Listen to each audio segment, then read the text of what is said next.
Hi everyone, welcome to LTK stories. आप सभी को LTK स्टोरीज में सुस्वागतम। दोस्तों, मेरा नाम है लितोष, मैं कहानियाँ सुनाता हूँ। आइए सुनते हैं एक सबक भरी सुंदर सी कहानी जिसके नाम है विंग्स ऑफ फायर, अग्नि की उड़ान।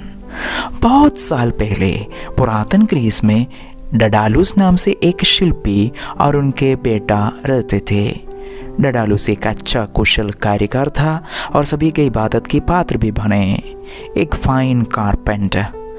कुछ दिनों बाद उस कारीगर को अपने भतीजे पर शक हुई कि कहीं वह उसे बेहतर कारीगर न बन जाए, इसलिए उन्होंने उसकी हत्या कर दी।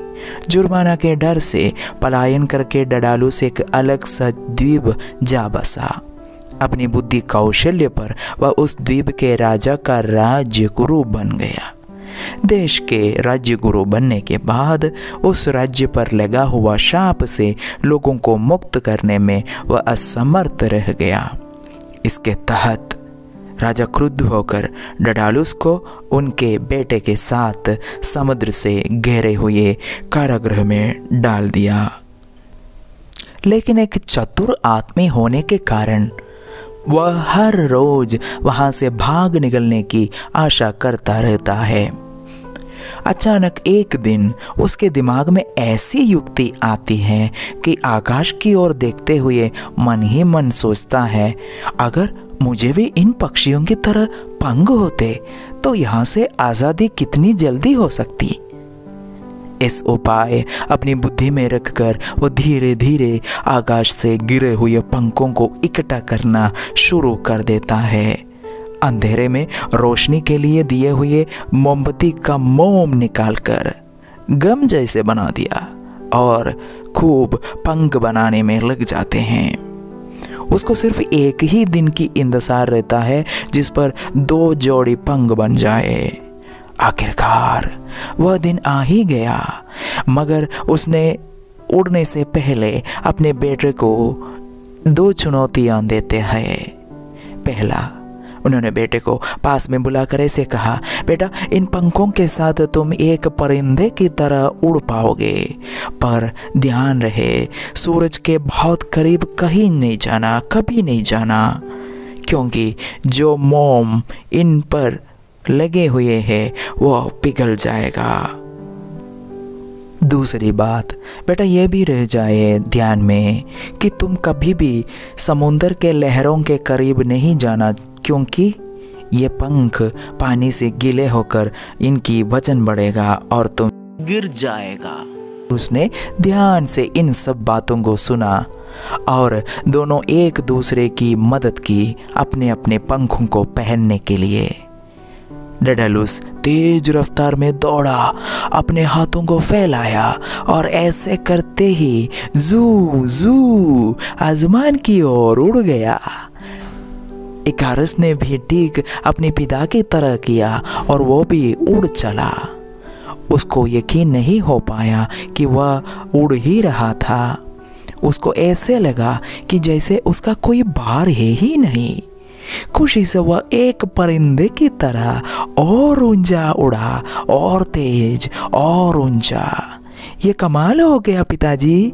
अचानक से इकारुस को ये एहसास हुआ कि वह अपने पिता को देख नहीं पा रहा था, क्योंकि वह उनसे बहुत ऊंचा उड़ गया।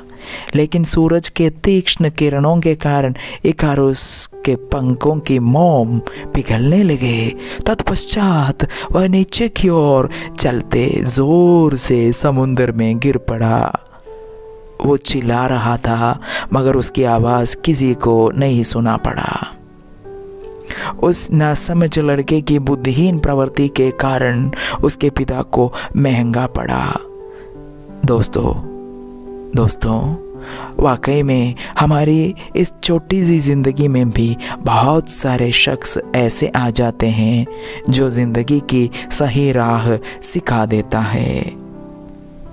हमारे असल जीवन में हम सोशल मीडिया पर 5-10 हज़ार दोस्त बनाए रखते हैं, परंतु समस्या या दुविधा यह होती है कि उनमें से एक को भी अपनी ज़िंदगी की गुरु नहीं बना पाए हम लोग।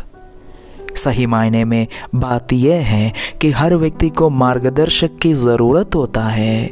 अगर आपको समय मिला तो गूगल पर जाकर रमाकांत अंजरेकर नाम खोजना। आपको आश्चर्य होगा कि वह व्यक्ति अपने पूरे जीवन में ऐसे बड़े क्रिकेटरों के सपनों को पंख देने में महत्वपूर्ण योगदान निभाए। उनके निधन के बाद सचिन ने ट्वीट किया कि हाँ सर, अगर आप मेरा मार्गदर्शक नहीं रहते तो मेरा करियर अधूरा रह जाता, अपूर्ण हो जाता। आपने विनोद कांबली को ज़रूर जानते होंगे। एक बार मैदान में प्रैक्टिस सेशन के दौरान उसने पतंग उड़ाया।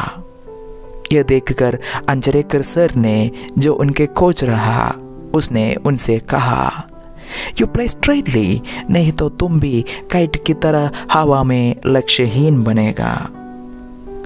हाँ दोस्तों, आखिरी बात, आपने तो प्रवासी पक्षियों को देखा होगा, ये कैसे फ्लाई करते हैं। बिल्कुल ऑब्जर्व किया तो मालूम पड़ता है कि वे एक वी फॉर्मेशन बनाकर फ्लाई करते हैं।